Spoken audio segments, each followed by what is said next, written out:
Nah, pemirsa, di segmen ini kita akan menjawab pertanyaan-pertanyaan yang sudah Anda ajukan di kolom komen @hidupsehat_tv1 di Instagram. Dokter, kita akan sama-sama melihat nih pertanyaannya apa Ayo. saja.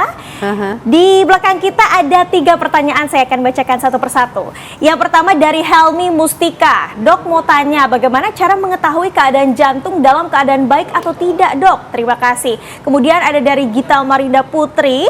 Mau tanya bagaimana menghindari yang tidak boleh konsumsi makanan-makanan berlemak, khususnya buat jantung, Dok. Terima kasih. Lalu yang terakhir ada dari Dinda. Dok, mau nanya apakah benar penyakit jantung itu bisa terjadi tanpa gejala? Wah, aku baru dengar juga nih. Gimana tuh, Dok? Kita satu-satu ya. Jadi bagaimana cara mengetahui jantung sehat atau tidak? Satu, kalau kamu dalam kondisi fit, tidak ada cara lain selain periksa, karena kita harus screening. Jangan-jangan gangguan jantungnya ini bisa berupa yang ringan atau mungkin tidak bergejala, gitu ya. Jadi kalau memang sehat-sehat aja, please lakukan periksa yang rutin, oke? Apalagi kalau ada faktor turunan dari keluarga ya, dari orang tua atau dari saudara-saudaranya. Tetapi kalau sudah ada gejala, misalnya tidur tidak bisa lagi berbaring, harus pakai bantal, sesak napas, aktivitas sedikit kemudian tersengal-sengal, kaki bengkak, atau ada gejala-gejala lain yang dirasakan tidak nyaman seperti rasa nyeri, langsung periksakan. Jadi tidak perlu pakai tunda-tunda lagi, pakai bawang putih tunggal gitu ya. Enggak, harus periksa ya. Jadi harus kombinasi dengan pola hidup sehat tapi juga harus periksa. Nah, kalau yang pertanyaan kedua tadi, bagaimana kita tahu menghindari makanan yang berlemak? Makanan berlemak. Ada orang memang dianugerahi mudah mengenal makanan yang berlemak. Jadi dia akan, aduh ini kok berminyak banget, berlemak banget, dihindari. Tapi kalau tidak punya kemampuan itu atau mungkin nafsu makannya tinggi, please lihat makanan yang ada di depan mata. Kalau memang ada tampilan minyaknya banyak, hindari bagian minyaknya. Atau memang kalau mengetahui makanan tersebut diolah dengan menggunakan mentega, butter, atau minyak atau lemak yang banyak, yang mungkin porsinya tidak banyak-banyak. Dan jangan lupa kombinasikan dengan sayur dan buah yang cukup, supaya untuk meredam tadi ya, seratnya juga cukup. Lalu yang pertanyaan ketiga tadi, bagaimana agar kita tahu itu kan penyakit jantung kita ada gejala atau enggak?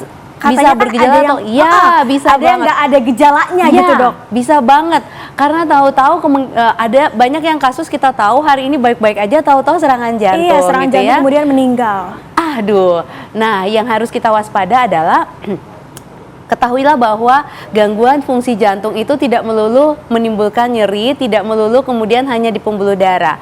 Bisa dari kelistrikannya, bisa dari otot jantungnya, bisa dari fungsinya, bisa kemudian dari pembuluh-pembuluh darahnya ini. Baik itu kelainan yang dibawa dari lahir ataupun sesuatu gangguan yang akibat pola hidup kita sendiri yang timbul pelan-pelan. Jadi bergejala atau tidak, ya bisa tidak bergejala dan tahu-tahu menjadi serangan. Jadi waspadalah. Tadi balik lagi yang pertanyaan pertama, kalau badannya sehat-sehat saja dan merasa fit, tidak ada kata lain selain periksakan untuk screening. Jangan sampai ada mulai gangguan fungsi jantung atau organ yang lain. Oke.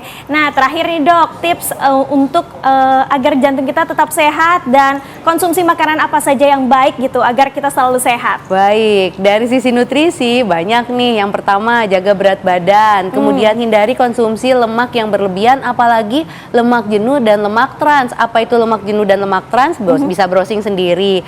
Lalu cukup konsumsi serat. Jangan lupa kurangi natrium. Natrium biasanya ada di garam, tapi juga bisa berasal dari saus-sausan, termasuk dari kecap manis dan makanan kemasan. Jadi bukan hanya semata-mata garam.